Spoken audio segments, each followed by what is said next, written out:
អូនកាត់ម៉ូតអីអូនឆាប់ពូខ្ញុំខលតែប្រពន្ធខ្ញុំសិនចាំខ្ញុំសួរសិនឥឡូវអូនឲ្យបងកាត់សាក់ម៉ូតអីគេបងអញកាត់ម៉ូតប្រូវីជាងថាប្រូវីកាត់អត់កាត់ហ្នឹងសក់បងរៀងរួញហ៎ឥឡូវកាត់មិនអូនពួនខ្ញុំថាសក់ខ្ញុំខ្លីពេកកាត់ប្រូវីមិនកាត់ទេពូឥឡូវពួកអញដាក់PMឲ្យបណ្ដោយពូប៉ុន្តែយ៉ាងវិញយ៉ាង PM តិចរបៀបកើដែរពូគ្រាន់ថាលើកើវាមិនកើតដែរពូតែសក់វាអត់រួញទៅវាបាសទៅលើអញ្ចឹងពូអញ្ចឹងទេក៏យកឲ្យវិញជាង PM តិចណាអូខេហ្នឹងហើយចាំពូកាត់ឲ្យមកស្អាតហ្មងហ្នឹងហើយបងប្អូនថ្ងៃនេះគឺថាក្មួយប្រុសគាត់មកទទួលសេវាកម្មច្រឡំចូលស្រោមច្រឡំចូលស្រោមតាណាហ្នឹងក្នុងក្នុងចិត្តគិតអីហ្នឹងលេងអត់ស្រោមអត់អីហើយចូលហូបខ្ជុំហូបអីហើយតែជួយឆ្នាំគេអត់មិនសាទៀតហ្នឹងហើយអញ្ចឹងទេបងប្អូនណាដែលចង់អត់ស្រោមអញមកអត់បានបងប្អូនដោយសារជាងទំនេរណាហ្នឹងហើយគឺថាមកមុនគឺថាយើងអត់បានភ្លាមតែម្ដងបងប្អូនយើងអត់ចាំពេលវេលាយូរណាបងប្អូនណាយើងអត់ចាំយកអីទេ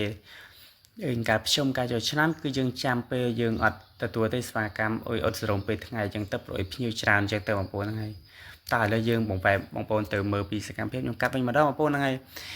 ផ្នែកពីលើគឺយើងយករៀងជ្រុងបន្តិចមកណាបងប្អូនណា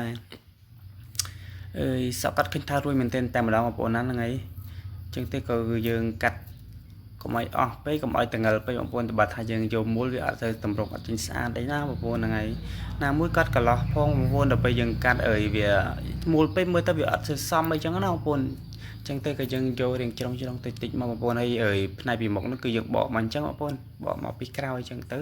ឃើញថាសង្ហាបងប្អូនឃើញថាយើងកោឲ្យកាត់ឲ្យឃើញថាប្លែកមែនទែនតែម្ដងបងប្អូនឃើញទេខុសពីសក់ដែលឲ្យតន់បានកាត់អញ្ចឹងណាបងប្អូនហ្នឹងហើយមិនដឹងថាកាត់ទៅខុសត្រូវយ៉ាងណាទេបងប្អូនខ្ញុំខ្លាចតែទៅខ្លាចតែប្រពន្ធគាត់ថាមិនថាកន្លោឥឡូវតែមានប្រពន្ធទៀតហើយចាប់ហ្មងបងប្អូនហ្នឹងហើយតោះឥឡូវមិនបាច់កក់ទៀតទេណាបាយកាយប្រពន្ធឲ្យកាត់មុតប្រូវីឥឡូវប្តីកាត់មុត PM ដឹងថាកាត់យ៉ាងណាយ៉ាងណីទេចាំមើល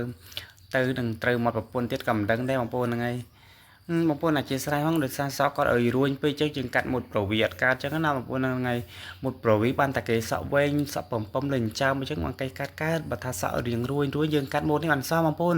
អញ្ចឹងទេមួយដែលមានបំណងចង់កាត់សក់មុតនេះមកកាត់មកស្អាតបងប្អូនសក់ដែលរួញបងប្អូនកាត់ឲ្យឃើញថាសង្ហាអញ្ចឹងបងប្អូនហ្នឹងហើយមកជាងកាត់អត់ខ្លីពេកទេជាងកាត់មកល្មមអញ្ចឹងឲ្យបងប្អូនណាហ្នឹងហើយកុំគិតថាជាងមកដាក់ក្បិលឲ្យអស់ជាងអត់ដាក់ក្បិលឲ្យអស់ទេបងប្អូនហ្នឹងហើយជាងតុងអញ្ចឹងបងប្អូនកាត់ឲ្យឃើញថាសង្ហាអញ្ចឹងបងប្អូនហ្នឹងហើយអញ្ចឹងទៅអ្នកដែលមានបំណងចង់កាត់សក់បែបមិនដូច PM ពេកចាឲ្យមកកាត់មកនេះបានសមមែនទេបងប្អូនហ្នឹងហើយអានេះសម្រាប់តែសក់រួញកាត់ឲ្យឃើញថាអេមអញ្ចឹងហ្មងបងប្អូន